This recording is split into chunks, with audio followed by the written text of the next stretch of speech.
پیغمبر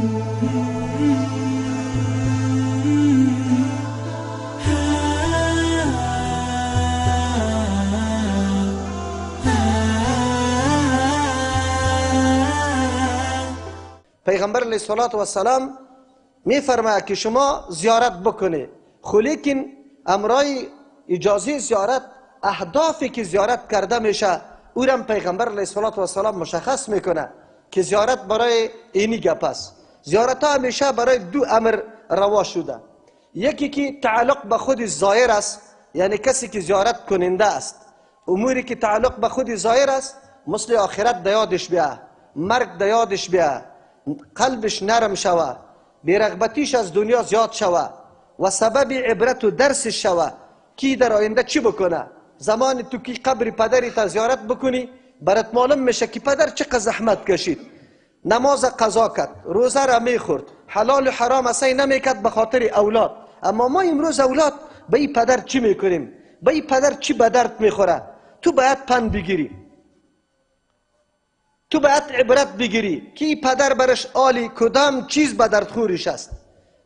آیا امو حلال و حرام که جمع میکرد وقت نمازها را نمیشناخت، نعوذ بالله تمام راحت و استراحت جان خود فدای پیدا کردن لقمه نان اولاد ساخته بود، در این سعی نمیکرد که جای کار رواست یا ناروا.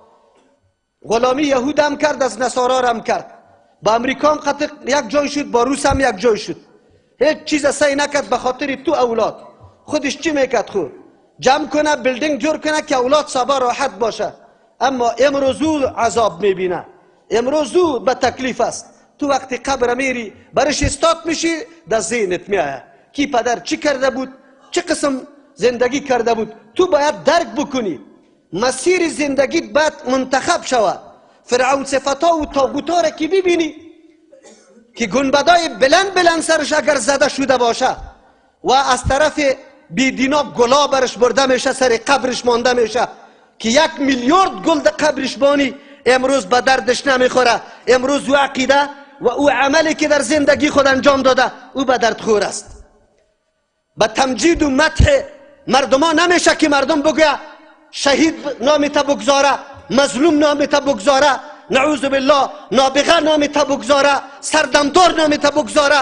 به این کلمات تو نجات پیدا نمی کنی، بلکه دیگه هم در قبر دیگه هم زده میشی که قوم پرستی را تو ایجاد کردی، ملت پرستی را تو ایجاد کردی، جنگای خانمانسوزی که مردم دایش سوخت، مسلمان قتل و غارت شد، تو ایجاد کرده بودی. امروز به یک تجلیل گرفتن و 4 دانه شعار دروغین که در برایت نوشته میشه، لقب نعوذ بالله زشت و نادرستی که برای تو داده میشه از طرف مداحین طاغوتا، به او تو خلاص نمیشی. اونجا در زیر شکنجه الله قرار داری، اونجا در زیر شکنجه الله قرار داری. قبر وجود داره، قبر از کجا برات عذاب میاد؟